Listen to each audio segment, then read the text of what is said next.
Hello, and welcome back to another episode of the Chris Macpherson Show. We're pumped to have you back on board, and we've got another huge episode this week, digging into plenty across the sporting landscape. All your black and white for your sports, no grey opinion here. We've got a host of guests to deliver that black and white for you. We're going to catch up with Mr. Consistent, Lachie Avil from Roundball Australia, talk all things football, and he's going to take us around the grounds to a few other sports as well. We're going to dig in with Paul Dennett returning to talk about the cricket, the Aussie cricket. It's absolutely on top of the world at the moment, and we're pumped to chat about it. We're going to dig right into that. We're going to talk the Cricket Australia Awards as well. And last but not least, we're going to wrap things up talking all things Super Bowl with Tom O'Neill, the NFL guru on debut. He's going to give you all the who, what, and why of what's going to happen in the Super Bowl this Monday coming, and we can't wait for that. But without too much further ado, we will kick off the show again with a little bit of soliloquy, a little bit of monologue. It's time for me to get on my soapbox with Macca's musing. Last week, it was a rant about rugby league. We're on the negative. It's time to take things on an upward trajectory and talk positive. And what's more positive in the sporting landscape than the huge news this week that Melbourne has secured what looks like 3 games over multiple seasons from October 2026 to 26-27 NFL season of NFL in-season games.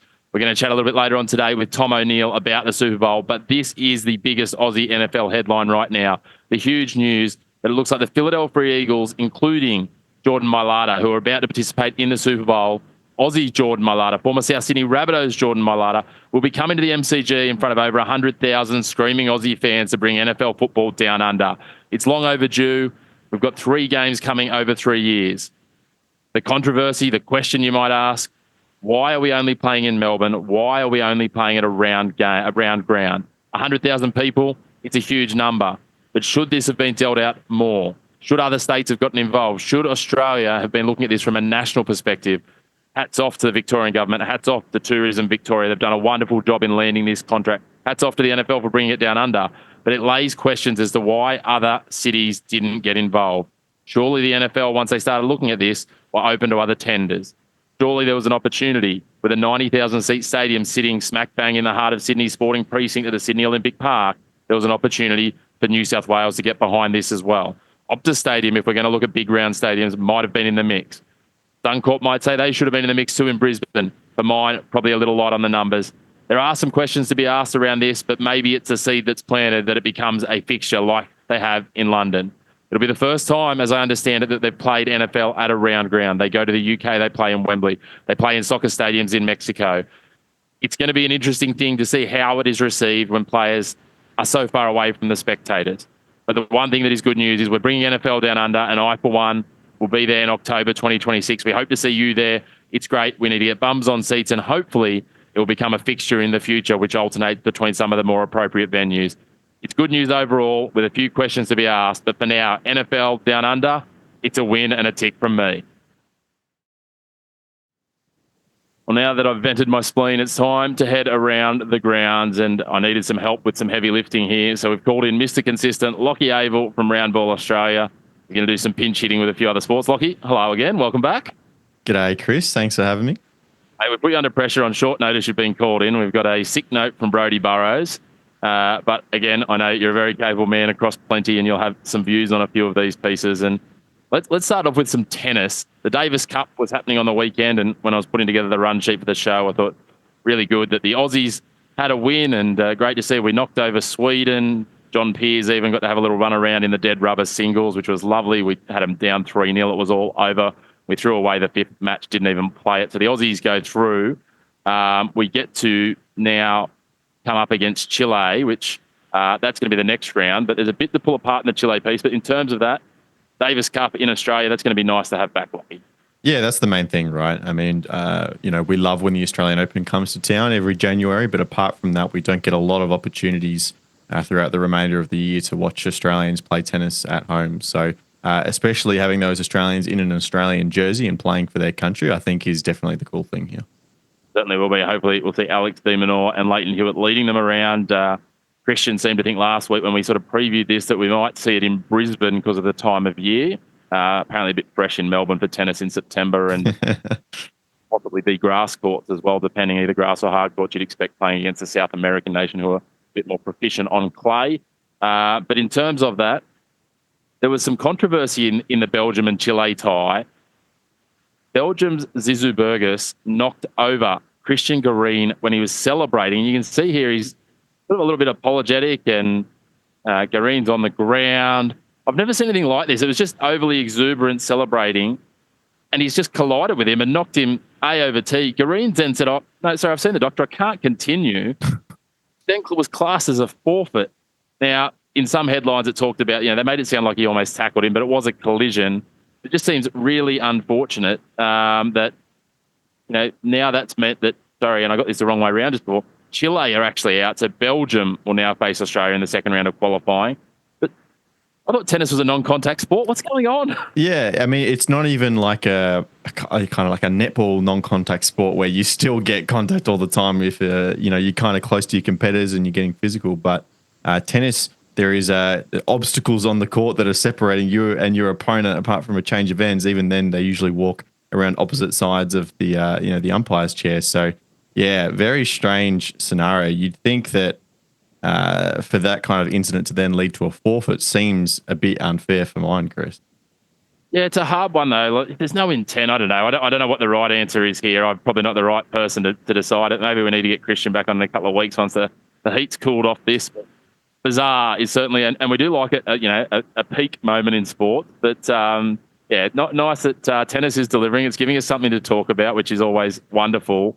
But I guess unfortunate for Chile, they're gone. Zizou Burgess and the Belgians march on, and look, Chile, Australia will get some justice for you in September. That's all I can promise them. Hopefully that's the case, right? I mean, the Australians on home soil against a Belgium opposition, you got to favour the Aussies, surely. Surely. Speaking of peak sporting moments, have we seen the most bizarre trade in the NBA? No one saw this coming, Lachie. I know you're a casual NBA fan as well. Luka Doncic traded for Anthony Davis is essentially the trade. There's lots of other moving pieces. Yep. NBA trade doesn't go without 7 draft picks going, and then all of a sudden another team getting some, fourth string player over here. But that's the crux of the trade. AD to Dallas, Luka to join LeBron. Luka is an MVP candidate, right? He has now joined a Lakers team that is pretty talented with the most long-serving is probably the nicest thing I can say from my LeBron. One of the most talented players in the NBA. But his longevity is unquestioned. He's played, so much NBA now at the age he is.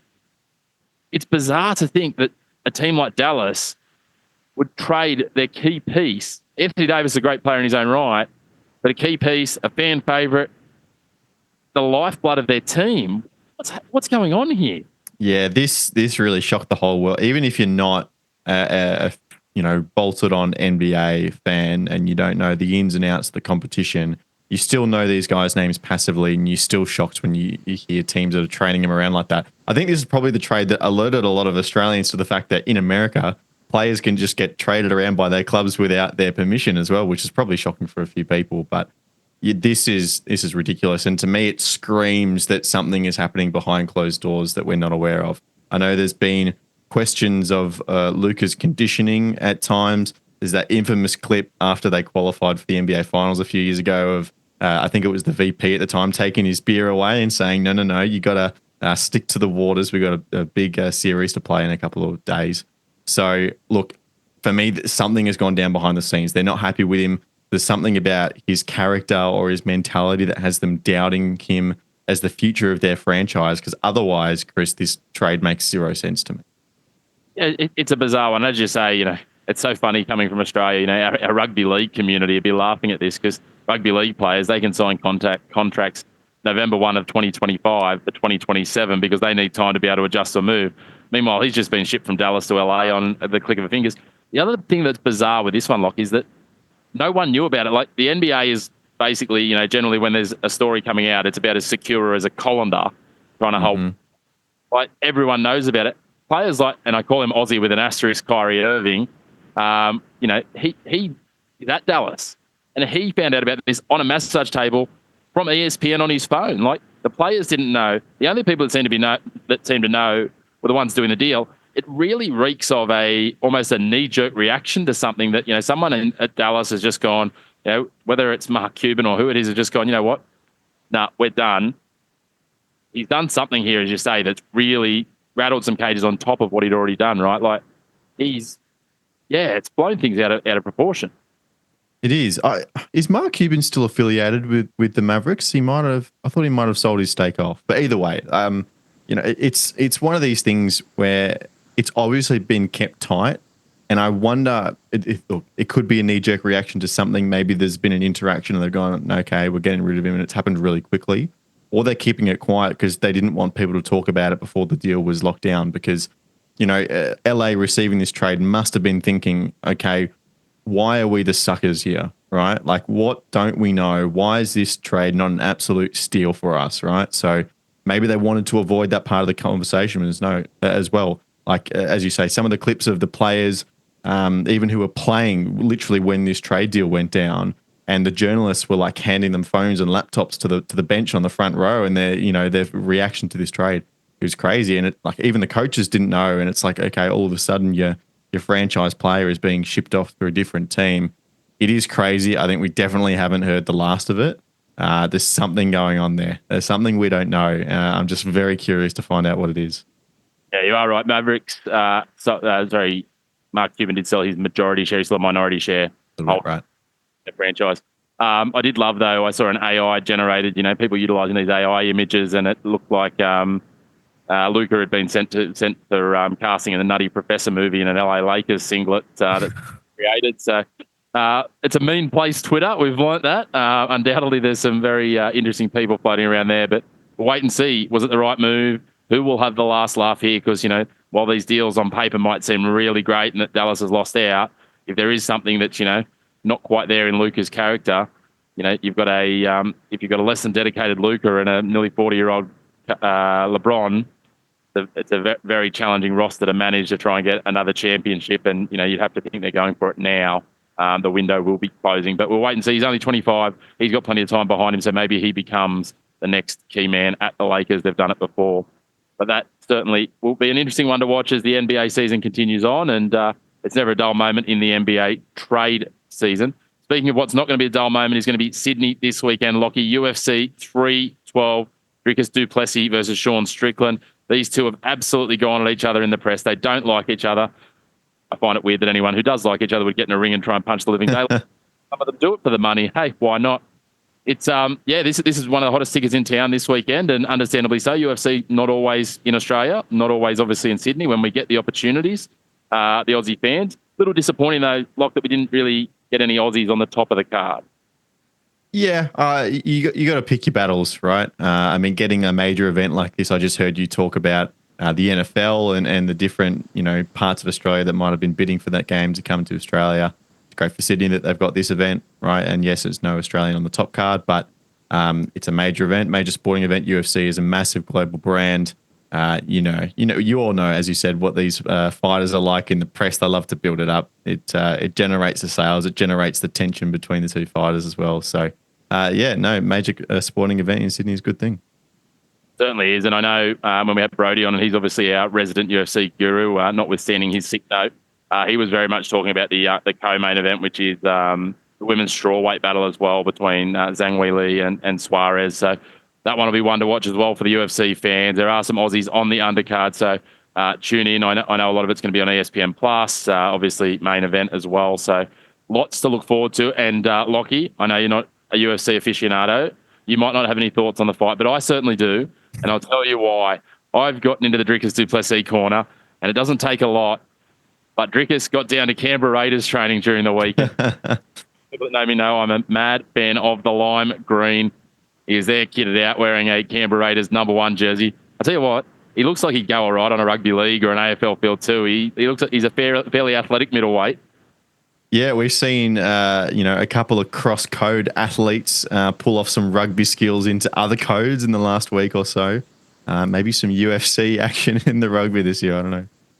Maybe we'll sign him up for the A-League and he can see if he can get himself red carded too. But get there, Dricus. Good to see the rugby league clubs, and we see this quite often when these stars come out. The sporting clubs like to get them in and get a bit of cross-code pollination, a bit of media attention and grow their following. So nice to see him getting down to Canberra and spreading and sharing the love. But yeah, I'll be behind Drickus on Sunday. Either way, it's going to be huge. Get amongst it, get around to it. There are still very limited tickets on sale, I understand. So if you've got some deep pockets, then maybe you can grab yourself a seat.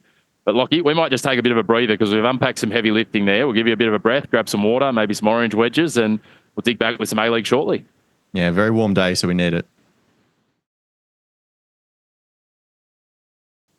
Well, now it's time to dig into the A-Leagues, the first of our fully concentrated sporting segments. We'll let you get into your meat and potatoes, Mr. Consistent. You're back, Lachie Avil from Round Ball Australia. Time to talk all things A-Leagues. Yes, this is the specialty. Let's get into it. Oh, mate, I think the biggest headline from the weekend, it started very early the weekend, Friday afternoon or evening. Juan Mata, a hamstring injury. At first, it looked like it could be the absolute worst story, and it all tied back, some thought, straight away. They were doing the maths on how far previous the Luke Combs concert was and how was the surface at Suncorp. Yeah, I think it was Alan Stajic that said in his postgame maybe a little bit of spray paint was out there on the grass to make it look a little bit better than it was. But we all know this the surface quality of Suncorp Stadium is rarely amazing. And when they're coming off these major events from a concert that also displaced an already scheduled A-League game, by the way, it was always going to be interesting to deal with. And yes, Juan Mata being substituted off after 11 or 12 minutes in the game is not what a lot of people would have wanted to see, especially going into the Sydney Derby. It is still very impressive that he managed to register the assist that ended up deciding the game, despite only being on the field for 12 minutes. But yeah, not very fortunate for him and the Wanderers, especially going into such a big game. Yeah, it's certainly going to be put an asterisk on the Sydney Derby, but it's almost like with all this controversy over the surface of Suncorp, if only Brisbane had a 20,000, 18,000 seat purpose-built soccer stadium, it might be suitable or even ideal. Yeah, not even that. Give me a 12K at this point. I don't really care. And we saw Football Australia and Football Queensland working together, which is astounding. Supported by a lot of other stakeholders in Australian and Asian and Pacific bodies as well, backing the recommendation that they've submitted to the 100-day review for the Brisbane 32 Olympic Committee.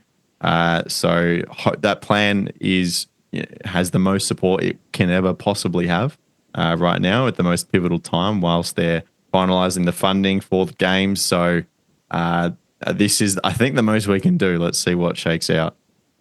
Bring on Perry Park Mark II. We'll wait and see. Hopefully everyone will keep pulling in the same direction moving forward, but it's a rarity in Australian sporting and especially Australian football circles. But as you said, it really puts a bit of an asterisk or a dampener on the Sydney Derby, which we'll have a look ahead to this week. And it's probably the biggest game across the men's and women's calendar in the round coming.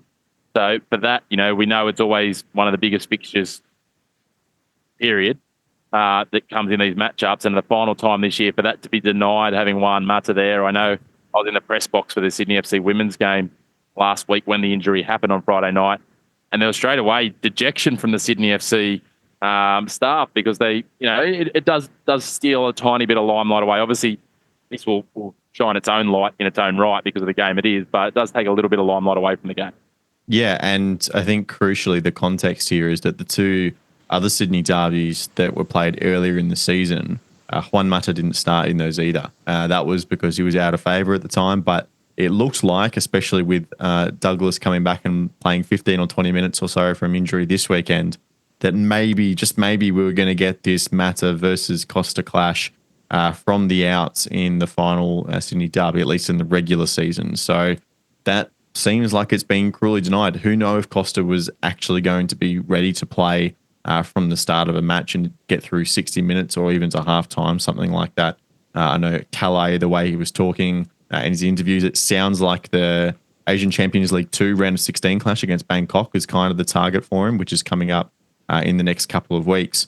But, we want to see the two best players, or at least the two most accredited players in this league at the moment, go head-to-head against each other in the Sydney Derby. And I think the other aspect of this as well is that the other two derbies were very front-loaded into the season, like we talked about months and months ago when these games were taking place. So you got one in the opening round and then one in your night round, which was round 6 or 7 or something very early in the season. So obviously the advantage of having those early means that the disadvantage is that we're only just over halfway through the season now. We're done with the Sydney Derby. So you take the good with the bad with the fixturing, as you always do. But the unfortunate part of it is that after this weekend, no more Sydney Derbies. It's certainly going to be interesting, but it's a crucial game as well for both sides. I mean, it's always crucial, but from a bragging rights point of view, but in terms of their points on the ladder, and we'll take a look at the ladder in a moment. Another derby that's always crucial, and it took place on the weekend. It took place in both the men's and the women's, was the F3 derby. The women's, we probably don't want to talk about that too much. The Central Coast Mariners put on an absolute clinic 5-1. But the men's, Newcastle snatched draw from the jaws of defeat. I don't think that's quite the saying, but 2-2. I know you've got some views on this, but I thought Newcastle looked better in the second half in terms of once they brought on Lachie Rose, Kota Mizunuma, and Charles Mombois with Clayton Taylor. All of a sudden, what Kota's managed to deliver, some of his crosses look really threatening. We just need to get a few more people on the end of them. The problem for Newcastle, a really crap goal in the first half that was just scrappy that they conceded. And also, they still look very nervy and edgy at the back late. Their defence is still not settled enough for mine. So they're going to really need, you almost think if they're going to start winning some games, they need to be winning games, 4-2 or 4-3. And they don't have 4 goals in them at the moment, the way they're going. So I'm not sure what the solution is there. The Central Coast showed some real glimpses as well. Some of those glimpses were really good. Some of them, as I'm sure you're about to touch on, were pretty bloody ordinary. Yeah, I think you're right in saying that the substitutions for the Jets made a big impact, and that is what, especially Kota with the cross for that corner for Mark Natter's header, allowed them to capitalise on what ended up being the Mariners throwing away the game for me. And Mark Jackson was extremely angry, was the word he used after the game, just about the way that the Mariners saw off the game, and the ability to manage a game of football when you're in a winning position was extremely poor. They had chances to put the game away. They go down 2-1 from they don't go down, but they lose the goal from Lachie Rose just being a fox in the box who did well when he came on. Comes 2-1, sure, you're gonna get one of those, but you got to be able to see out the match better in these scenarios. And to give away the corner the way they did that led to the second goal was extremely poor. Mikael Docker had a chance to ice the game late on, which any criticism on him is harsh because he's been one of their best players all season. But they really should have tucked this one away, the Mariners, and they failed to do so. Yeah, it's got to be disappointing for the Central Coast fans. It was 3 points, which have been fairly rare for them this season, as we know. It's been a bit of a crashing back to earth after the absolutely dominant and all-conquering season they had last year. It's a big question of where to, and I know on Roundball Australia that resident Mariners man Will Booth has pulled that apart this week in a Sliding Doors article, which will certainly be live. I'm thinking by the time this comes to air. So if you want to dig into that in a bit more detail, it's probably a really good place to start. Speaking of teams that probably didn't deliver quite on where they should be, Adelaide dropping points, which gives Auckland a bit of a gap again at the top of the ladder. How do we unpack this here for the Reds? I think it's an opportunity missed, and Sydney FC, we know their quality, but the fact is that they've been coming into this game with a bit of a poor run of form, and Adelaide have been coming in with a very good run, and especially away from home. They've, funnily enough, been very consistent whilst travelling around the country and picking up wins. And so this loss here, as you can see in the ladder that we've got up on the screen, they still have a game in hand, but it just means that they're falling further behind, and points on the board are points that can't be thrown away, right? So a 5-point lead for Auckland with the game advantage is pretty big. It's starting to open it up. You can see down from 3rd to 7th is just 1 point. So we're dealing with very fine margins generally in this A-League season, which we'll get to. But that race that feels like it's just between Auckland and Adelaide at the moment, unless we're going to see a late runner for the Premier's plate, just starting to drift away a bit. And if we think about the fixtures coming up, Auckland have a bye this week. So Adelaide, they'll still be one game behind most of the league, but they're really concerned about Auckland right now for that premiership race. So after this weekend, those two teams will be even. So they're falling behind and they have to keep catching up, and they don't have a lot of margin for error.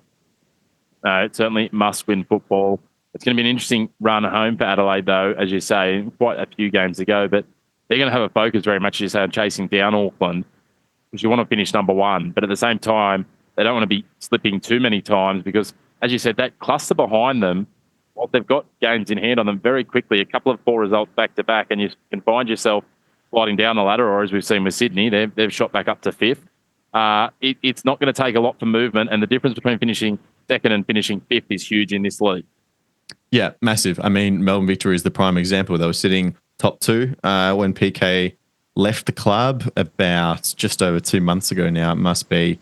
They then went on a 6-game winless run under Arthur Dillis, slipped all the way out of finals. All of a sudden, they win just 2 games and they're back up into third, right? Like, it's ridiculous how tight this league is fighting for those finals positions.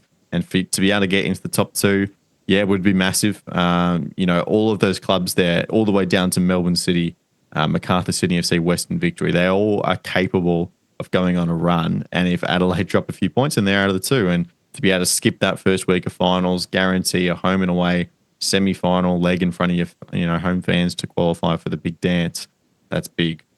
So you want to be playing your best football in May, as we know, but having a good run in the regular season to set yourself up for success is also very important. Certainly is. Something else that's very important, as you touched on before, those drop points to Central Coast, they would have had them very much in touching distance of the top 6. They're now more than a game behind and giving up games to a couple of sides in front of them. So that's no wonder Mark Jackson was angry. It's going to be interesting to watch, and maybe next week, Lachie, as we sort of head to, for some of these teams, we're getting down to sort of 10 or so games to go at that stage. We might have a bit of a look and start putting some lines through some of these teams and making some brave and bold predictions, because I know we can do that and, prove ourselves wrong. But in terms of that, let's have a look, and let's do that in the women's right now. Let's have a look at the women's ladder and where it stands. 14 games gone for most of these teams, or for all of the teams now. There's still some midweek games happening as teams jostle through the sort of broken up weird rounds that we've talked about ad nauseum on the show over the last few weeks. But there's 8 games to go. It's the run home. I think we can comfortably put a line through Western Sydney Wanderers. There's one win to this point in the season. They got absolutely hammered by Western United on the weekend. They were poor. Some miracle goals have helped keep them in the fight in a couple of games, but they just haven't shown enough grit, and that shows with how far adrift they are. I don't think anyone's going to be surprised by us putting a line through them. So I'm going to be really brave there. I'm going to put a line through Western Sydney. How far up is that line going? Are we going Sydney? Are we going Newcastle? Ante Juric, I heard the interview post-game with Paletti, who is also on Round Ball Australia and covers the dub fairly heavily for you. He seemed to think that, we've just got to keep winning every week. We're still in with a chance. You have some bad news for Ante Juric. They're done. There's no way. I don't know how you can say that you're being brave by only putting the line through Western Sydney. I'm going all the way up to Perth Glory and saying that those bottom 4 teams, they got no chance. You look the Western United on 22 and then Canberra 21. So you got those kind of teams fighting in there, at least with a decent little run of form as well. You look Perth, Newcastle, Sydney, and Western Sydney. The Glory are the only team in there that's won a game in their last 3. It's not like anyone is even making a charge up the table and has positive momentum. They're falling further away. So I'm going to say, all those 4 teams are done. Wellington also not having a good run as of late, but at least they've got a little bit of a points buffer to still be in touch. So given how competitive, again, it's the same as the men's, it's very competitive for those mid kind of finals spots.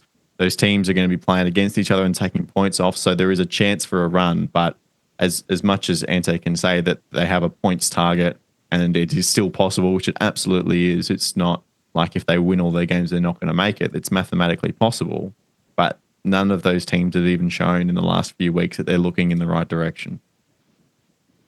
I was starting one by one. You've gone in a bunch there, and I'm okay with that. We can move through that. The other one, I'm actually going to put a line through Wellington. Right. Wellington sat second after about 5 rounds. I think they had somewhere in the realm of 10 points after 5 rounds. You do the maths on that and then go the next 9 rounds, they've only got about 9 points from that. Western United and Canberra are starting to find form. I just don't see them holding pace enough to close what is now a 4-point gap and then get in front of those teams that are in form. Canberra, yes, maybe, but that's where I'm going to be brave, Lachie. I'm going to put the line. I'm going to put it here. You can clip this back to me, just like you said that Brisbane Roar were going to finish in the top 4 in the men's. I think you got the gender wrong. That's all it was, because they're women. But yeah, it is a team I'm prepared to put a line through. And it's remiss of me too. We need to keep touching on this phenomenal stat that Brisbane Roar now 14 games, no draws still. What's happening there? It's either all or nothing up in Queensland. Yeah, entertainment, I guess you'd call it, right? It's almost like when you play those silly preseason comps and they think, oh, for fun, we're gonna make it no points for a draw and you get a bonus point for a loss, just so they go for it at the end or something like that, And it's like, oh, there's no point drawing. That's not fun. No one wants to see that. So we'll just throw the kitchen sink at it and see if someone can win it.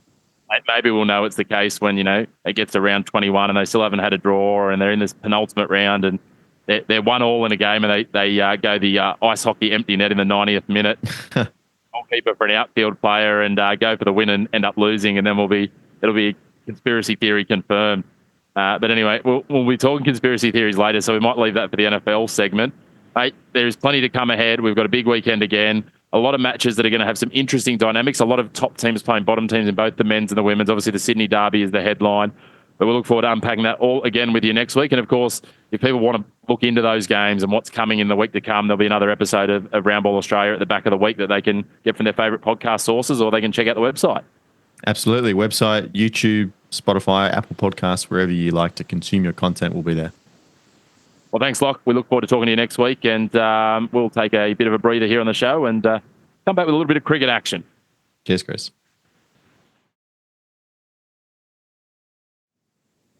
Well, it's time to bounce on from the football and move to the red ball. We are digging into the cricket, and there's plenty of positive Aussie stories with the Aussies on top of the world all around the spectrum. And it's time to welcome back after a little hiatus, Paul Dennett, cricket guru, jumping back on the show. Paul, good to have you back. It's good to be back. Thanks, guys. Mate, as I said, there's a lot to talk about. Aussies winning it left, right and centre, but we might talk about, well, it's Aussies winning still, but it's Aussies winning the Cricket Australia Awards overnight. Let's go off the top, I guess. The Hall of Fame's getting a little bigger with one of the greats of the white ball history of Australian cricket, one of the super finishers getting inducted. Yeah, Michael Bevan. I think he kind of gets a little bit forgotten these days, given how amazing he was throughout, especially the 1990s. His name doesn't seem to get mentioned as much. It kind of came as a surprise to me that he was being included. And then as soon as I thought about it for a millisecond, I was delighted because he was always one of my favourite players. And for a long time, he had the highest average of anyone who'd played one-day cricket. I just had a look before. He's still the third highest average of all one-day cricketers who've had any sort of decent career. And, there was that famous game, the West Indies, New Year's Day, January 1996, that he hit the final ball for 4. But so often he would just come out and he was a banker. Australia, I mean, the summer of 95-6, that summer, he barely got dismissed in the entire tri-series. He was just unbelievable. And it's always been a bit of a bugbear of mine that he didn't get a better opportunity at test level. He only finished with 18 tests. Yeah, he only had a batting average of 29, but his first-class batting average of 57, there's this perception that he couldn't play the short ball. I just don't buy that. I think if he could average 57 at first-class level, then if he'd had a decent test career, he would have averaged a lot more. But that's kind of missing the point. The point is, it is a wonderful one-day cricket player, and great to see him in the Hall of Fame. Certainly is. He's another one of those ones, along with the likes of himself and Mark Waugh, when you really look at it, even probably Ricky Ponting, although we got to see Ricky to an extent that you just say, what would Michael Bevan be worth in his prime in an IPL auction? The way he used to finish, and he was an accelerator before accelerating was a thing to be done in a game. He was almost a trendsetter in that regard as players came behind him. So I don't doubt that he would have been able to adapt wonderfully to the T20 game and would have been a dominant force. And those little spinners that he used to drop down would have been more than handy as well. So I feel like he would have been, we would have been talking Glenn Maxwell type sort of stuff with Michael Bevan potentially. Wasn't quite in terms of the explosive bomb six hitting of Glenn Maxwell, but his shot making in terms of fours and things was certainly well and truly up there, if not in advance of a Glenn Maxwell. So it would have been great to see, but well deserved. Other pieces, the big awards. Travis Head and Annabelle Sutherland taking out the Alan Border and Belinda Clark medals, respectively.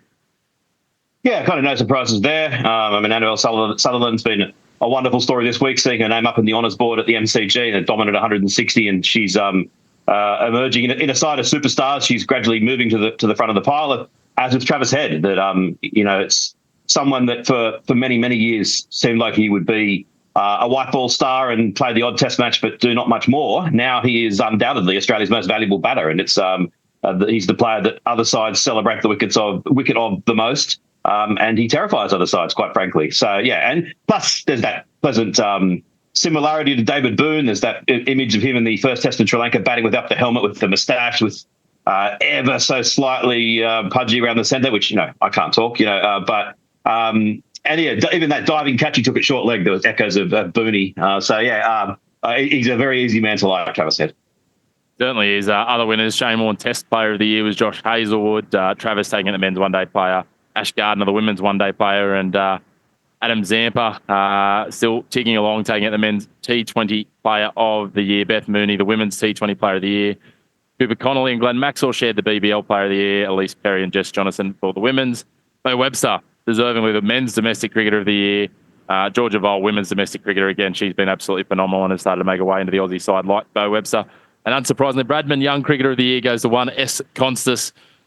Chloe Ainsworth was the Betty Wilson Young cricketer of the year, and Michael Clark and Christina Matthews joined Michael Bevan in the Hall of Fame. So I don't think you can really argue with too many of those, Paul. A very long list of deserving winners.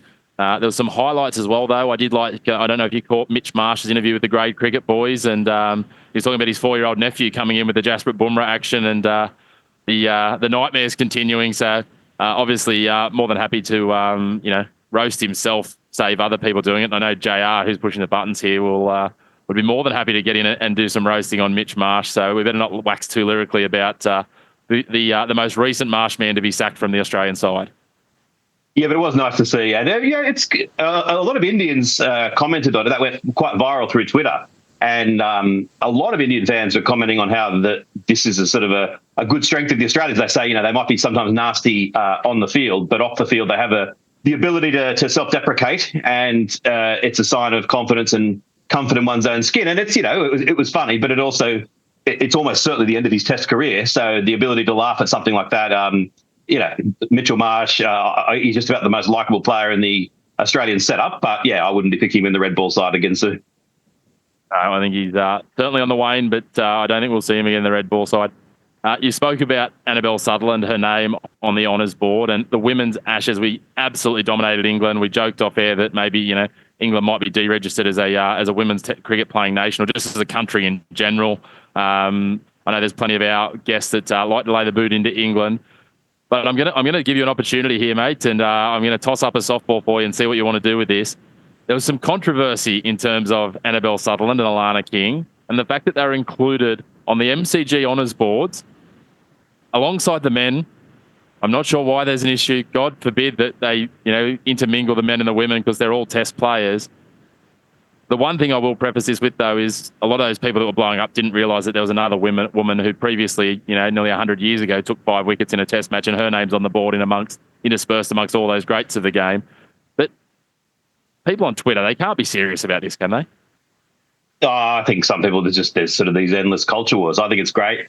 I did see, it was quite funny, actually. I was having a Twitter conversation with Mark Latham, of all people, not someone who politically I would identify with at all, but he did ask an interesting question about Don Bradman, and I'm kind of like a sucker for answering those sorts of things. And so I found myself having a pleasant little chat with him at almost exactly the same time as he was getting trolled by the MCG Twitter account, because he was one of the ones who was questioning Annabelle Sutherland's place on there, and said that maybe people would get confused that it was her father, and saying some sort of silly joke about pronouns, to which the MCG replied, yeah, but her father's name was James, so no one's going to get confused with AJ Sutherland. So it was quite amusing to me that I was having a chat with him at the same time as the MCG was kind of making him look a little bit silly.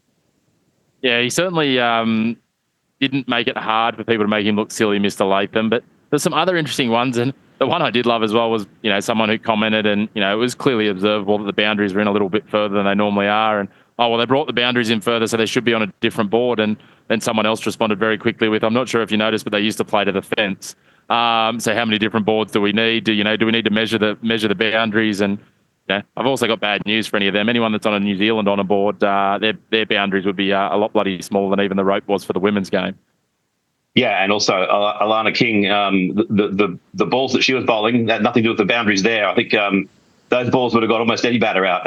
And that, to me, that's been one of the other sort of highlights of the summer. I was actually a bit like with Warney.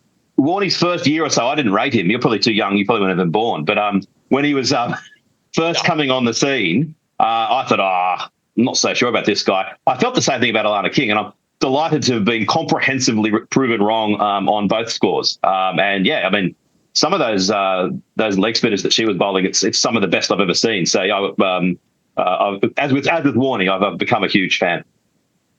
So the headline from today's interview is Paul Dennett befriends Mark Latham. Not always sure about leg spinners. But yeah, look, certainly you have to drop your cap. The Aussie women, clinical against the English, a full suite. Again, I don't think many people saw this coming legitimately. Like, we thought that, obviously the Aussies had a bit of a tough time, underperforming by their own very lofty standards at the World Cup recently. The English, likewise. We thought they might have come out here up for the fight, but they just didn't really fire a shot. And the Aussie women getting an innings victory in that test was the icing on a very big day, and the icing on a very big series for them. Yeah, and underlining that they are one of the great sports sides of the world.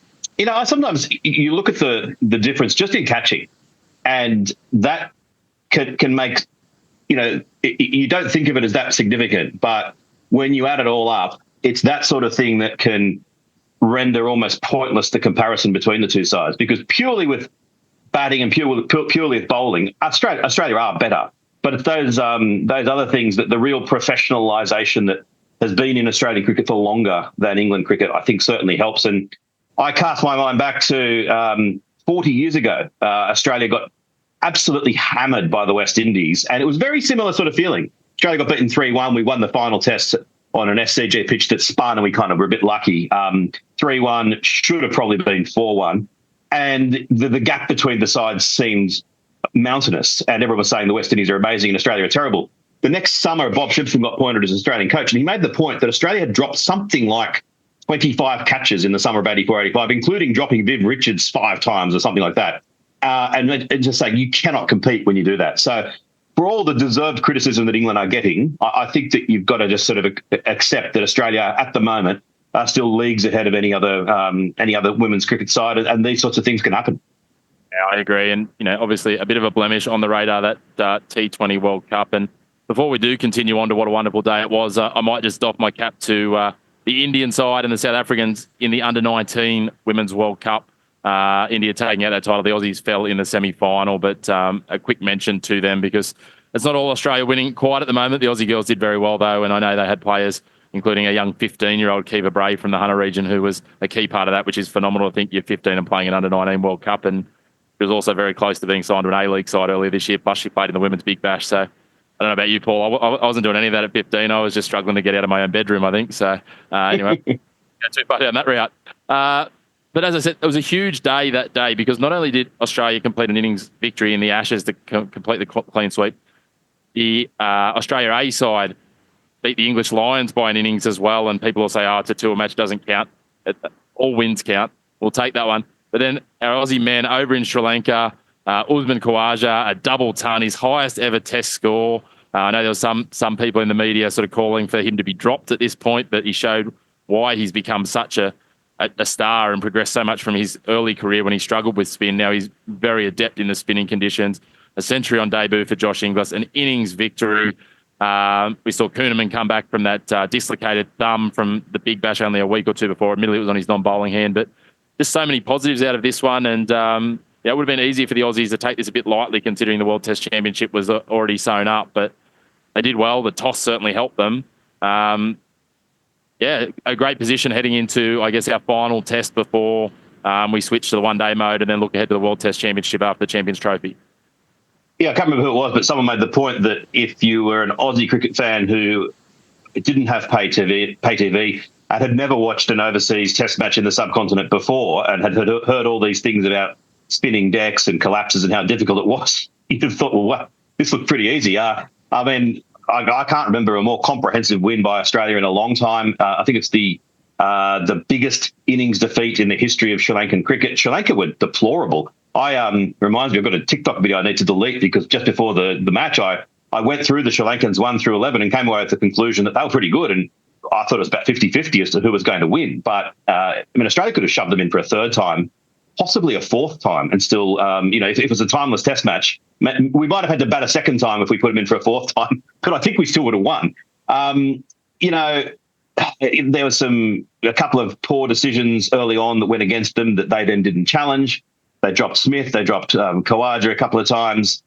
But Van der Say, their leg spinner, he got Labuschagne out with an Alana King style ball, looked really good. There was spin in the wicket. It was slow, but there was spin. And then just as it went to prime time on the East Coast on day one, and you could see that Channel 7 were thinking, okay, this is our big experiment. We need this to be exciting. Sri Lanka's gone, okay, let's bowl outside the leg stump and make it the most boring passage of play we could ever have. And just not only boring, but also achieved nothing for them. The Australians happily kicked it away and, in the process, amassed that huge total. The one thing I'll say is it's delightful that despite the fact that often in the prime time moments the cricket was a bit turgid, the ratings were still really good. I saw a tweet from the head of Cricket Victoria saying that he just run into the Channel 7 head of sport who was saying how happy they were with the ratings. And I think it's significant for Australia's international test cricket future that they must have realised that, hey, even if it's not the most scintillating test match, the human interest stories with Josh Inglis and Usman Khawaja and Steve Smith and just the way that the Australians played, it rated really, really well. And hopefully there's future games that are on free to air. I mean, there's some frustrations as a fan. The Channel 7 app doesn't seem to allow you to pause until the game is over. So at one stage, I had family commitments and then I had to go to a media blackout for about 8 hours and watch the cricket at midnight just because I couldn't otherwise get back onto it. So, it'd be good if they could bring their app into at least 2010. But I'm willing to cop those. I'm waffling on, but it was a glorious week for Australian cricket. So I think they say something about beggars and choosers. They're probably going to direct at us. Look, I had a couple of disappointments out of the test and a couple of interesting moments. My biggest disappointment, and this is just me being a weird numbers nerd, is that Australia didn't bat long enough for any of these Sri Lankan bowlers to bring up their double century. They're all so close, 189, 193, 182. To that point, Prabhat Jayasuriya, 60 overs, that's a fairly mammoth effort. But the other one that I found really interesting, and again, it's just the train spotting in me in cricket, and I know you don't mind a bit of this too, Paul, is Dinesh Chandimal, despite scoring over 100 runs between the two innings and being the leading scorer, got out twice in the same session. To the same bowler. Yeah, so yeah. That was a little bit curious. It doesn't happen very often, very rare actually. But that was, the case. I think he was maybe the seventh wicket to fall in the first innings, and then the third in the second. And to Sri Lanka's point, they were going at an okay rate in that second innings when he fell. They looked like they were in a hurry to go somewhere. I'm not sure what that was about. They all of a sudden decided to pick up their scoring rate after bowling negatively and being a bit more negative in the first innings. So it was bizarre, but I guess that shifts the attention now in terms of now the second test. And obviously a vast gap here in terms of this test. But if we turn the lens the other way, would this test have turned out differently? And does the second test turn out differently if Sri Lanka win the toss and bat first? Yeah, undoubtedly it was a great toss to win. And as I said earlier, those early wickets that could have been taken were taken. It could have panned out differently. And, 2022, Australia won the first test comfortably, ended up losing the second test. It's certainly not beyond the realms of possibility that the same could happen. If Sri Lanka win the toss in the second test and bat pretty well to begin with, they could well go on and win it. But it was pretty disappointing. Some of the shots that they played in the second innings, I think it was their fast bowler. It was their spinner, Jayasuriya, played an absolutely ridiculous swipe across the line. But the fact that, 5 or 6 of them got 30 or 40 shows that they can bat in these conditions. And hopefully they do show something more in the second test. And yeah, I noticed even with the betting that they're not actually out the gate. They're still only they're given half a decent chance by the bookies. I think the toss it shows how important the toss will be. Yeah, it certainly is going to be an interesting piece, that toss. But as you said, there's got to be some faith there. You look at that second innings, and I think maybe 6 of their batters, including Van der Say, batting 9. He got a half century at more than a run a ball, which again, obviously had somewhere to be. I'm not sure what was going on there, or he just realised he was running out of partners really rapidly, so needed to bolster the average. So the batting's there, and it's about, as you said, a bit of application and a bit, as you touched on with the women, the fielding again. We were better there. We took our chances when we had them a lot more. It'll be interesting to see what we do in terms of lineup, whether we take a few more chances or whether we stick to the same 11. that said, I'm looking forward to the second test and then into the one-dayers. And again, too much cricket is never enough. It was wonderful when, I was trying to watch the women's and the men's at the same time. And I did like a bit of Alyssa Healy's post-game interview as well, just harking back to the women's when she sort of said, maybe next time they won't put the finish of ours onto the second channel. So always good with a sense of humour, Alyssa Healy, which is, again, goes back to that point we're talking about Mitch Marsh before. The Aussie cricketers, they're pretty down to earth with that sort of stuff, and it was very much tongue in cheek. Yeah, it's interesting. I mean, it probably actually helped the women's game, although the crowd at the MCG, 11,000 most days, was pretty good. Looks empty in that huge stadium, and getting shunted onto 7 mate and then sometimes 7-2 in the standard definition was disappointing. But I think the flip side, when the men's was on 7, they did do a good job of cutting back to the studio. It annoyed some people, but having Copeland and Blewett and sometimes Ponting there pumping up the other game as well and talking to the human interest points, which is what you get on free-to-air TV when they know that otherwise the casual fan's going to switch across to Married at First Sight or whatever abomination was on Channel 9. So I think that probably, although it was frustrating, it probably did help the profile of the women's game. Yeah, it certainly did. Well, the one thing we know is the second test will be underway by the time this episode goes live. We're recording just in the lead up, so this will go live Thursday night, just as the first session comes to a close. So it'll be a nice way to fill in your lunch or your tea break during the cricket. So is there anything that you can, I guess, allude to? Anything you think that it's going to be a key piece here, or do you think it's going to be very much the same? Have a look at how the toss goes, and it's about who can take their chances. It'll be interesting to see what the pitch is. I mean, it's a different strip, but at the same ground. Sri Lanka in 2016 were a bit questionable in some of their tactics in pitch preparation. If they make it an absolute raging turner, then that could actually advantage the Australians. Kuhneman, we mentioned briefly, was superb. So that will be interesting. The toss will be interesting. And I think as far as the lineup, everyone, when you're watching this, you'll already know. But I'd be surprised if the Australians really make any change. Maybe they might rest Stark and bring in Boland, but other than that, I don't think they'll be making changes for the sake of it. Yeah, I think, as you say, it'll just be a putting Stark in cotton wool maybe ahead of the Champions Trophy might be the only piece I see. Everyone else would be hard done by. I mean, we saw Sam Consis. He was probably a little hard done by in the lead up, but I expect he'll come back when it comes to Test Championship time, etc. So all I know, I'm chomping at the bit. I can't wait for another test. As I said, more cricket is never enough, and we look forward to chatting some more cricket with you as we get through this series and head to the Champions Trophy and everything else that is to come. It's a pretty full slate in 2025 for Aussie cricket. Yeah, and there was talk that Channel 7's actually trying to get the Champions the World Test Championship final as co-producers with Amazon Prime. That would be great if it was to happen, because it's, as I said, it's shown that it can work on free-to-air TV, even if it's not in Australia and even if it's not the Ashes. So, yeah, looking forward to the second test immensely. Myself included on that, and yeah, it'd be great to see if we can get more on free to air. And as always, if you want some more cricket opinions and views, you can always follow Paul on Twitter. Paul, where's the best place to find you on Twitter?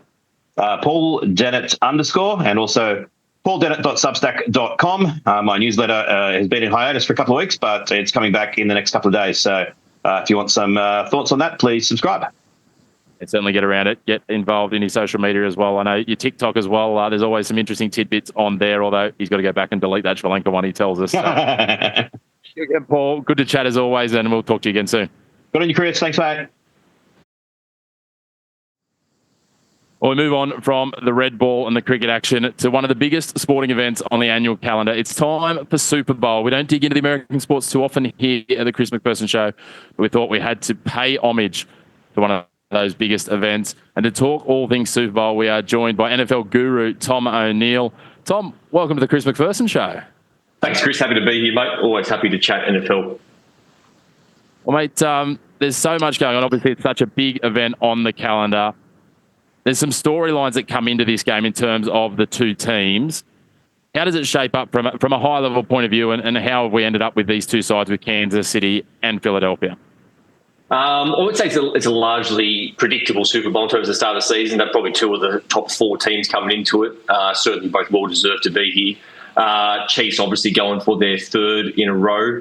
They've won 3 of the last 5. So that's the big storyline. Just doesn't happen in the NFL very often. I think the last time we saw a team even win 2 in a row before the Chiefs was the Patriots back in 2005.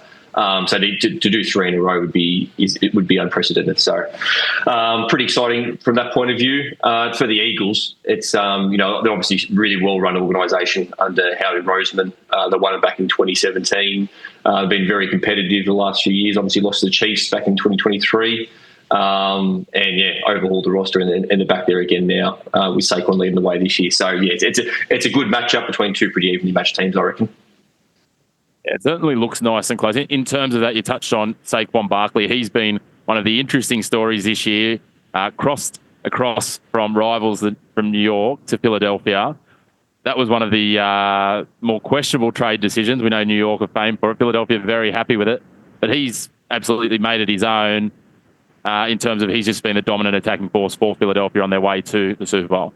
Yeah, he's been phenomenal, obviously, and getting an offensive line certainly helps. He had no help at New York, and he's got probably the best offensive line of football now over at Philadelphia.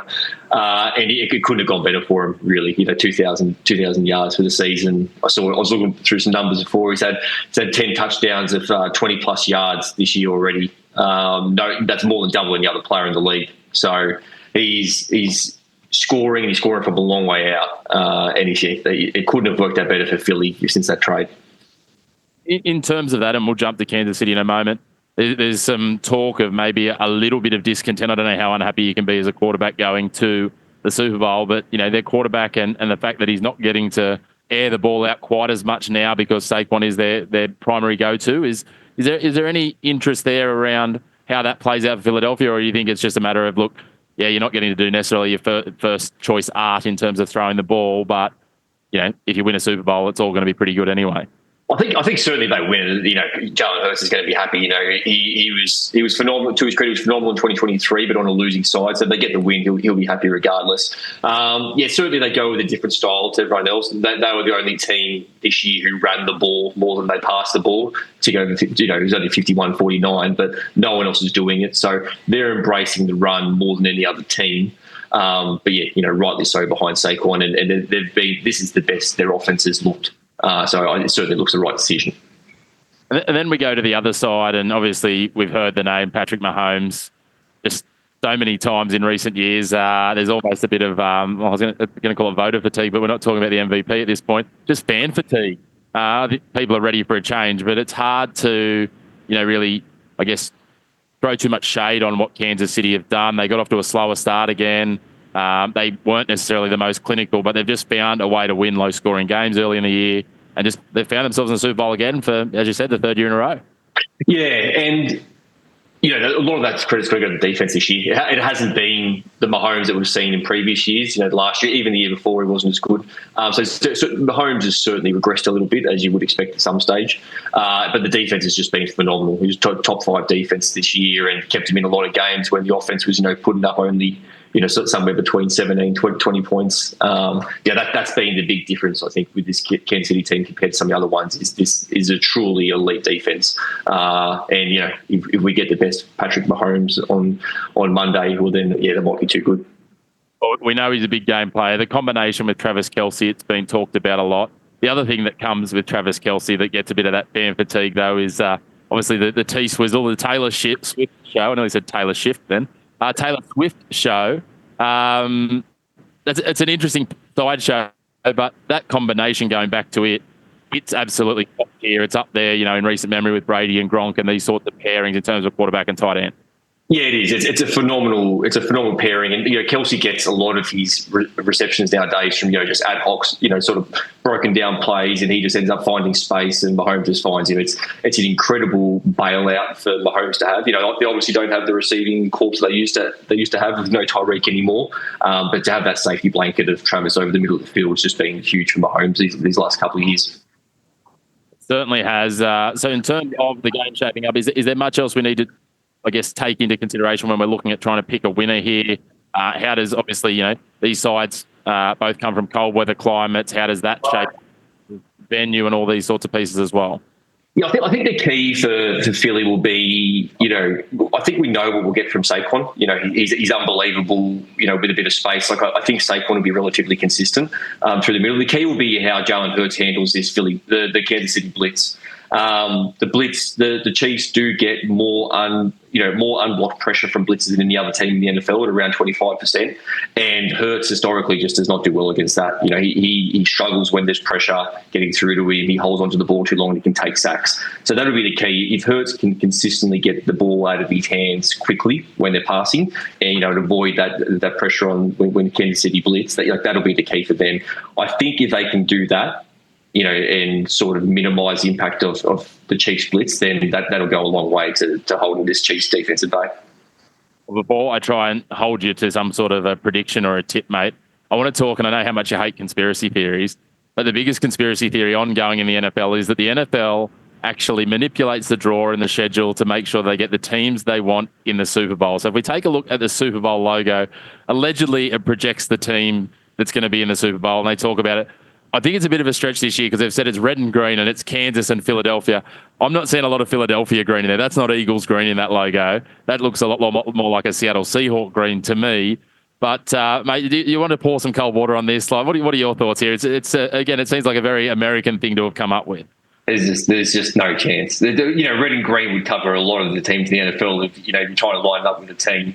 I do buy into that. They've probably helped the Chiefs get there. The Taylor Swift reasons, it's good to get more female eyeballs on the game. It's great for expansion. So, do I buy into the narrative that the NFL's help orchestrating these Chiefs wins by the refs? Yeah, they probably are. But no. In all seriousness, there's no way there's anything going on. It's obviously I'll work on the I work in the betting industry, and I can assure you there's nothing funny going on in that regard. I did laugh. I saw some quality social media content the other day of someone very excited to unwrap their new Kansas City Chiefs jersey, and they pulled it out and it was black and white. I thought it's not bad. And again, one last thing before we get to the prediction, mate. Undoubtedly, as a NFL guru and fan, I'm sure we'll be seeing you. I kicked off the show talking about it. Melbourne getting some games over the next few years. That's pretty bloody exciting as well, right? I saw that, and when I first saw it, I assumed they'd be preseason games as well. So to get to get some what's believed to be in-season games coming down to Melbourne would be phenomenal. I'd be getting straight down there. That'd be awesome. So incredible get for Australia and Melbourne if that comes to fruition, which it looks like it will. Yeah, and I think the rumour is Philadelphia will be one of the teams for the first game in 2026, which will be huge as well. But now it's time to put your proverbials on the line, mate. How's this one play out? I don't need a score line, I don't need anything else. I want two things. I want who's going to be the MVP and who is going to take this game out. And that's obviously the Super Bowl MVP, not the regular season one. I'm going to go for a slight upset. It's pretty close to the mark, but I slightly lean to Philly. I just think, they've got probably the best defense in the league. They've got a great offensive line. Hurts is in a much better position now in terms of balance between the run and the pass, which has enabled him to use his legs as much as his arm. I think Philly is a slightly more balanced team, and they can generate enough pressure on Mahomes, which they have throughout the season. I think they can minimise Mahomes' impact, and they go a long way to win this game. So very small lean to Philly in that regard. In terms of MVP, I think Saquon. I think Saquon's the one. I think the offense revolves around him. The offensive line's so consistent. He's so consistent. The Chiefs were very good against the run during the year, but they've been allowed 4.9 yards per carry during the postseason. So the run D hasn't been quite as good as it was during the regular season, and I think we'll see that exploited by Philly on Monday. So yeah, small lean to Saquon for MVP as well. That'd be nice. All the projections had him as right there in the real MVP race, but it always tends to go to a quarterback. So for him to get that and get the win might be a little bit of justice and just add some more salt into the Giants' wounds. Mate, a big thank you for coming on and picking apart the Super Bowl for us. If people want to find you and your wonderful takes, not only on NFL, but you've got some quality Twitter takes on cricket as well, where can they find you on Twitter? I'm on Twitter at Thomas J. O'Neill. So, but if you're not a cricket person, I probably wouldn't bother stumbling across there. It's mostly just cricket and NFL chat. Oh, we love it, mate. Thank you again, and we look forward to catching up with you again soon to talk some NFL when we get back around to preseason, mate. No worries, Chris. Yeah, happy to be there. Thanks for having me on, mate. Well, big thank you to all of our guests. Of course, as always, you can catch up with all of their other work. We had Tom O'Neill talking all things NFL. You can check him out on his Twitter. He dropped his handle there at the end. As he said, lots of cricket and NFL takes on there. Mr. Consistent, Lachie Avil, going around the grounds and going in-depth on the soccer. Roundball Australia is where you'll find him. You can find that on all your podcast channels on YouTube, and also on your podcast platforms. And he will be across that with his team, everything soccer all around. And of course, Paul Dennett, the man, the myth, the legend. He was back on deck after a little bit of a hiatus, digging into the cricket. You can find him, Paul Dennett _ on Twitter, and of course his Substack as well to catch up with his cricket newsletter. Make sure, if you're not already, you're following us on Instagram, on TikTok, on Facebook, and on X or Twitter, whatever you want to call it in this day and age. The Chris Mack Show is where you can find us, or search for our full name, The Chris Macpherson Show. And of course, on YouTube, our main home, and on Spotify, where you can catch up. YouTube, we go live 6 p.m. on a Thursday. Make sure to subscribe, hit the bell down below, and that will get you alerts each time we jump the show up for you and keep you up to date with all of our content coming. We always like to hear feedback, so let us know what you'd like to hear, what you'd like to see, what other sports we should cover. We're working on getting some guests on in the coming weeks as well, so we'll keep pushing that. But as always, a big thank you to you for tuning in. A big thank you for your support to this point. We look forward to continue bringing you the black and white on sport every week. No grey opinion, and we'll have that all back for you again next week on Thursday from 6 p.m.